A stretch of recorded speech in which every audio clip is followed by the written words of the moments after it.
A paz do Senhor, meus irmãos, todos bem, todos felizes? Aqui é o professor Tiago Nascimento, chegando com mais um vídeo com subsídios para a nossa Escola Bíblica Dominical. Hoje, mais uma vez, estamos aqui tratando da nossa orientação pedagógica da lição de número 7. Estamos então já entrando aqui na parte final da lição, assim, a segunda metade, né? A lição que está estudando aqui o livro de Daniel. Chegamos hoje então a um fato narrado aqui no capítulo 4 do livro de Daniel. Deus abate o coração orgulhoso. E para essa lição, então, mais uma vez, eu vou trazer aqui uma sugestão de abordagem utilizando a orientação pedagógica da lição. E nós vamos trazer uma metodologia, aqui, uma forma, né, uma dica de como você pode potencializar essa atividade que está ali, que é uma discussão em grupo, e sair dali com um combinado, uma atitude prática para os seus alunos colocarem em prática o que foi aprendido nessa lição. Mas antes de nós entrarmos aqui no objetivo da lição, eu quero convidar você que ainda não está inscrito a se inscrever aqui no canal e também fazer parte então da nossa comunidade aqui de professores de escola dominical, com foco aqui na classe de jovens. Todas as semanas estamos aqui com um material que traz alguma orientação, alguma sugestão de abordagem, tudo pautado nas metodologias ativas na educação. Então, fica aqui o nosso convite. Se inscreva, curta e compartilhe este conteúdo. Essa lição de número 7, então, traz aqui no resumo da lição: nunca devemos nos orgulhar de nossas capacidades e realizações, pois em tudo dependemos da graça de Deus. Então o foco dessa lição, o objetivo principal é levar o seu jovem então a refletir a respeito das suas práticas e analisar se ele tem alguma atitude de arrogância, alguma atitude de egoísmo, né, que ele abandone isso e passe a ter atitudes mais humildes, atitudes mais práticas. Então, nesse sentido, para ajudar você a atingir os objetivos da lição, o comentarista coloca na orientação pedagógica uma sugestão da dinâmica de discussão em grupo. Ele propõe aqui a divisão da classe em pequenos grupos e depois responder dentro desses pequenos grupos algumas questões, né, questões motivadoras aqui para que eles reflitam em grupo. O que eu vou propor aqui aos irmãos é que, além dessa discussão dentro do grupo e da sua socialização, que ao final você faça coletivamente um combinado, que vocês saiam dali com uma meta específica que cada aluno precisa aplicar naquela semana para que, de fato, aquele conhecimento saia da teoria e entre na vida do nosso aluno. Então, como se daria isso? Você vai fazer a abordagem da lição. Eu imagino que um bom momento para você fazer essa dinâmica seja no final da aula, que aí você já conseguiu colocar todos os seus alunos no mesmo nível, né? Todo mundo já vai estar aqui por dentro do assunto. Por mais que seja um assunto conhecido, mas talvez você pode ter aí algum jovem que não está muito por dentro do tema, né? Alguém que é novo convertido, enfim. Então é importante que você faça o primeiro e o segundo tópico, que são tópicos mais narrativos, né? Que estão ali contando a história, né? O edito do rei, o relato do sonho, a conduta do Daniel na interpretação do sonho, né? E o terceiro tópico ele traz aqui o cumprimento do sonho e a restauração de Nabucodonosor. Então você pode, talvez, o primeiro e o segundo tópico fazer de uma forma um pouco mais rápida, sem se demorar muito em cada um dos subtópicos, sem ter aquela necessidade de aplicar já, de contextualizar, porque no final você tem então a dinâmica para fazer e ali vai estar então concentrada toda essa parte da aplicação da sua aula. Então você passa de forma mais rápida o primeiro e o segundo tópico, pode se alongar um pouquinho mais no terceiro, né? Mas aí no final da aula, então, o comentarista reservou aqui 15 minutos. Eu penso que talvez um pouquinho mais seria interessante aqui, para que você tenha tempo dos seus alunos discutirem essas questões que são propostas. Talvez você não precise escolher as 5 questões, né, para acelerar aqui um pouco o processo. Então você deixa 5 minutos para que os alunos discutam essas questões dentro do seu microgrupo e depois você chama todos eles então para socializar aquilo que foi definido. Pode já de antemão pedir para que eles venham, que todos os grupos venham com pelo menos uma ideia de como colocar a humildade em prática, como evitar a arrogância, como Nabucodonosor teve na sua vida. E aí você vai fazer uma espécie de brainstorming, né, uma tempestade de ideias. Cada grupo ou cada aluno, enfim, pode propor, né, qual a melhor maneira de colocar então a humildade em prática. Vai haver ali muitas ideias. Talvez algumas das ideias sejam muito absurdas, né? Os nossos jovens às vezes têm uma criatividade muito grande, então sejam ideias que não sejam muito realistas, né, de colocar em prática. Outras ideias talvez sejam muito pequenas, né, que não vão ter assim uma importância muito grande na vida. Então para isso, você vai, esse slide que está aparecendo aqui, da metodologia SMART. O que é isso? É uma metodologia que é muito utilizada justamente para definir metas, para definir estratégias, e ela vai servir para você lapidar melhor aquelas ideias que os seus jovens trouxerem. Por exemplo, digamos que eles falaram que uma atitude humilde, né, para pôr em prática seria cumprimentar as pessoas na rua, dar aquele bom dia, dar aquele sorriso, cumprimentar talvez o zelador do prédio onde eles moram, do local onde eles trabalham, né, que são pessoas que tradicionalmente, né, as pessoas arrogantes elas ignoram, são pessoas invisíveis para pessoas arrogantes.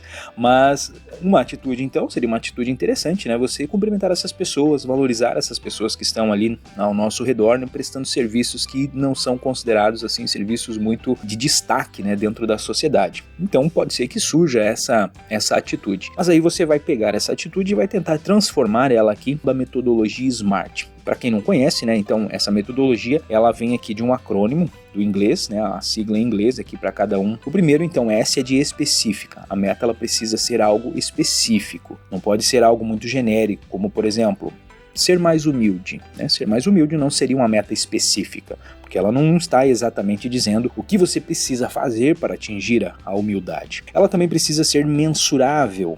Use indicadores para medir o seu alcance. Então, ser mais humilde. Como é que você vai medir se você de fato foi mais humilde ou não? Então precisa ser algo que você possa medir. Opa, consegui atingir aqui, não consegui atingir ali, preciso melhorar nesse ponto. Então tem que ser algo que seja bem específico para que ele também consiga ser mensurável. O A e o R também estão conectados. O A é de atingível. Então a sua meta ela precisa ser realista. Não pode ser algo muito grande, porque senão as pessoas não vão conseguir atingir aquela meta.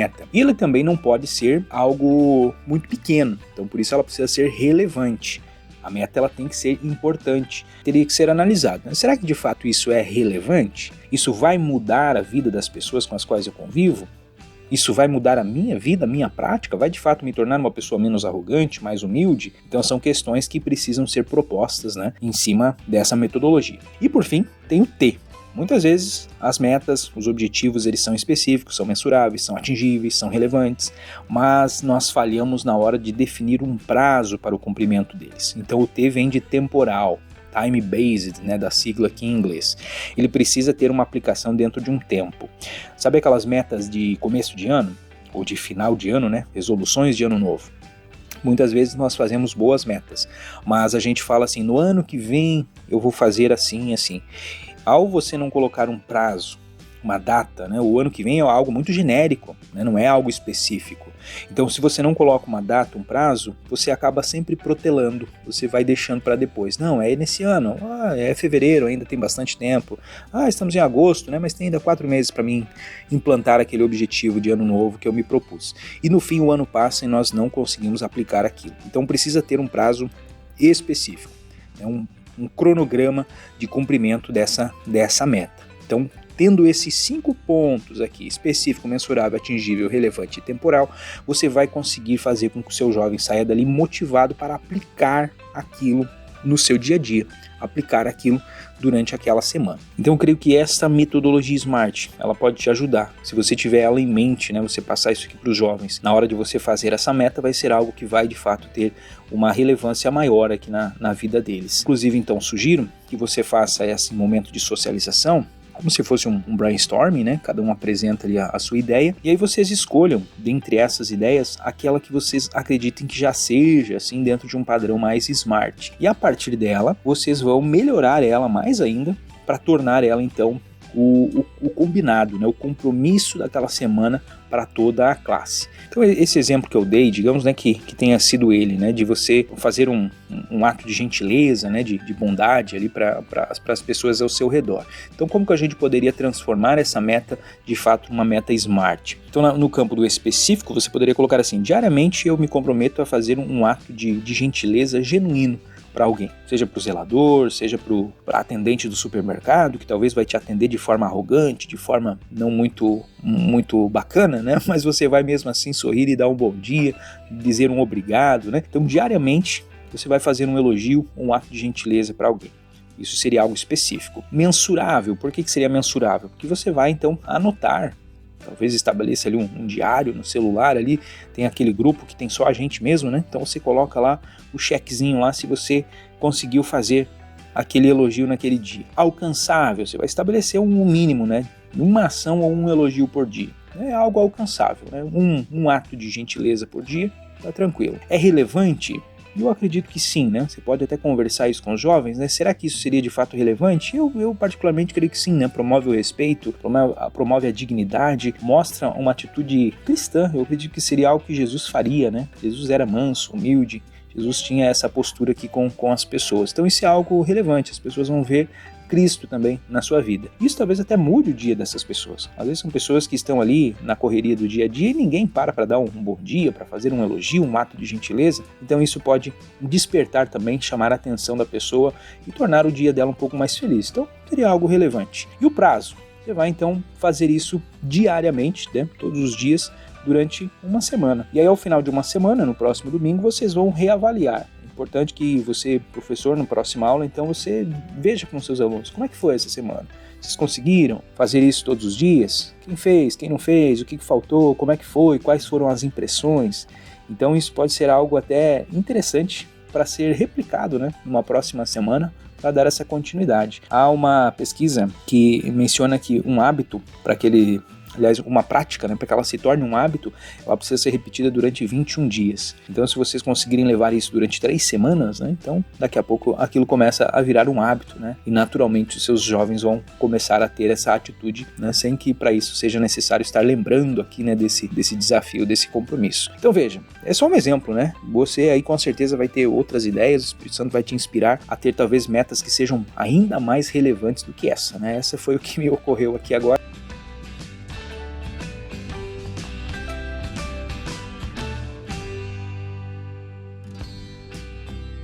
E então é isso, meus irmãos. Eu espero que esse vídeo aqui de fato traga mais subsídios, né, para que você consiga ter um bom uso aqui dessa dinâmica que a lição traz aqui, dessa discussão em grupo, para que de fato ela seja importante na vida do jovem, não seja só uma atividade feita ali no domingo, mas que ela tenha essa aplicação prática e essa continuidade na vida dele. Se esse conteúdo serviu, foi útil para você, então eu peço que você curta, compartilhe e também não deixe de se inscrever caso não seja inscrito. Nessa altura da semana, hoje aqui é sábado, né, onde estaremos postando esse vídeo, eu imagino que você já tem preparado aí a sua lição. Mas caso você ainda precise de mais subsídios, eu vou deixar aqui agora ao final o link para a pré-aula gravado pelo meu amigo, presbítero Valdir Floriano, lá no canal da IADIO EBD. Nosso grupo aqui da Igreja Assembleia de Deus em Joinville, onde nós gravamos todas as semanas também as pré-aulas para a classe de jovens, para a classe de adultos. Então vou deixar o link aqui, você pode assistir ali e se preparar melhor para este conteúdo. Um forte abraço, que Deus abençoe e até a próxima oportunidade.